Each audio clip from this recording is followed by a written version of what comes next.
Bonjour et bienvenue. Aujourd'hui, on se penche sur le magazine municipal de Thaon-les-Vosges, le numéro 20, celui d'avril-mai 2025. On va essayer d'extraire les infos clés, de comprendre ce qui bouge dans cette commune. Oui, bonjour. Et c'est vrai que ce magazine, il est assez riche. On sent une ville qui se transforme. Il y a de gros projets d'équipement, mais aussi, et c'est intéressant, un vrai accent mis sur le social, la solidarité. D'accord. Notre but, c'est un peu de décrypter tout ça, de voir les lignes de force. Alors commençons par les grands chantiers. Il y a cette histoire de reconstruire le Cèdre Bleu. C'est un gros morceau, j'ai l'impression. Pourquoi on reconstruit et pas juste une rénovation? En fait, le bâtiment actuel, il n'était plus vraiment aux normes, surtout sur la sécurité incendie, l'accessibilité. C'était devenu compliqué. Ah oui, classique. Voilà. Donc la reconstruction sur un nouveau site, le square Roland-Étienne, ça a été jugé plus pertinent. Alors c'est vrai, c'est un peu plus loin du centre, mais l'argument c'est de dire que les résidents sont très dépendants et que le cadre là-bas sera plus boisé, plus calme. Et niveau budget, ça représente quoi alors? C'est un très gros investissement, hein. On parle de plus de 24 millions d'euros. Il y a des aides de l'ARS, du département et apparemment un montage juridique un peu nouveau. D'accord. Et pour les résidents, au quotidien, ça va changer quoi concrètement? Alors déjà, plus de capacité. On passe de 63 à 85 lits et puis des chambres individuelles pour tout le monde. Ça, c'est important. Oui. Et surtout, des unités spécifiques. Un pôle d'activité et de soins adaptés, le PASA, et une unité de lit protégée pour les personnes qui ont des troubles type Alzheimer. Le projet veut aussi s'ouvrir un peu avec un tiers-lieu. Un tiers-lieu, d'accord. Et on peut en savoir plus? Oui, il y a une réunion publique de prévue, c'est noté, le 25 juin 2025. Bon à savoir, autre chantier important mentionné, le Centre social et culturel Europe, rénovation et extension. Lui aussi, il avait besoin d'un coup de neuf. Oui, il date de 1992 et visiblement, il était devenu trop petit, surtout avec l'accueil des enfants, les soirées pour les ados, ça ne suivait plus. D'accord. Donc là, les travaux, c'est plus d'1,5 million. On refait l'existant et on ajoute une extension, une salle polyvalente qui servira aussi pour la restauration et un espace dédié aux jeunes. Et point intéressant, il sera raccordé au nouveau réseau de chaleur. Justement, parlons-en de ce réseau de chaleur urbain. C'est aussi un projet d'envergure, non? Ah oui, tout à fait. C'est un réseau de presque 7 kilomètres.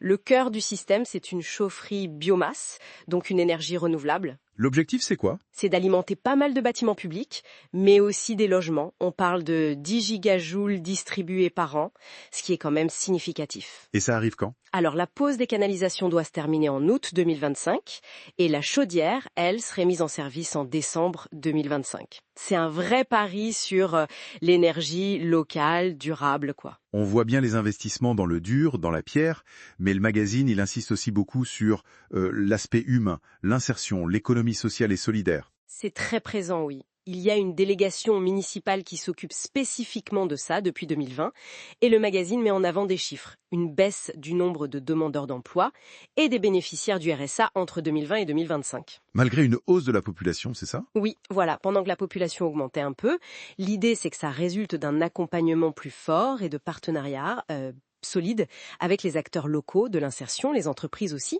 Et qui sont ces acteurs justement? On en cite quelques-uns. Oui, alors on a par exemple les jardins de Cocagne, bien connus pour le maraîchage bio, les paniers de légumes. Oui, classique de l'insertion. Exactement. Il y a aussi Vosges TLC, qui fait du tri de textiles et qui a une friperie.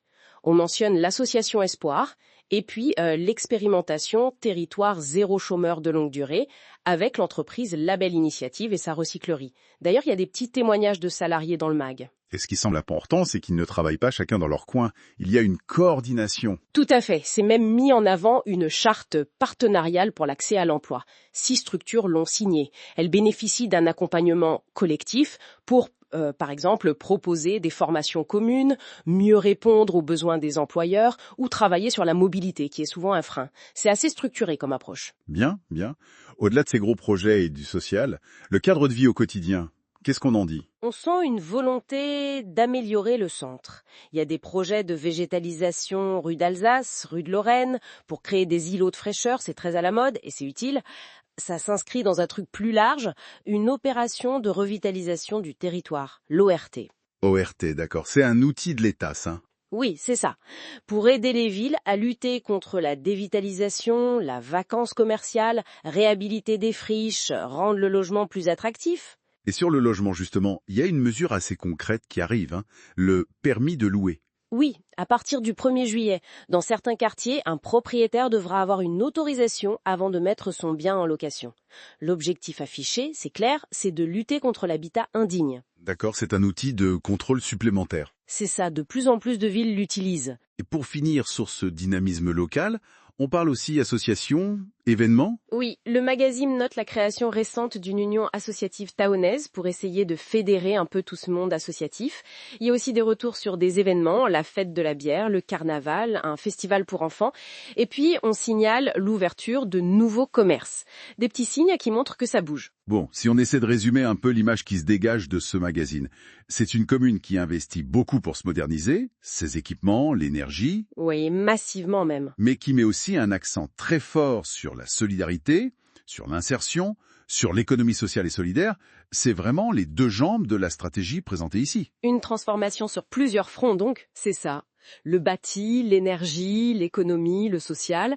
Une vision assez complète, en tout cas celle que la municipalité veut montrer, de son développement.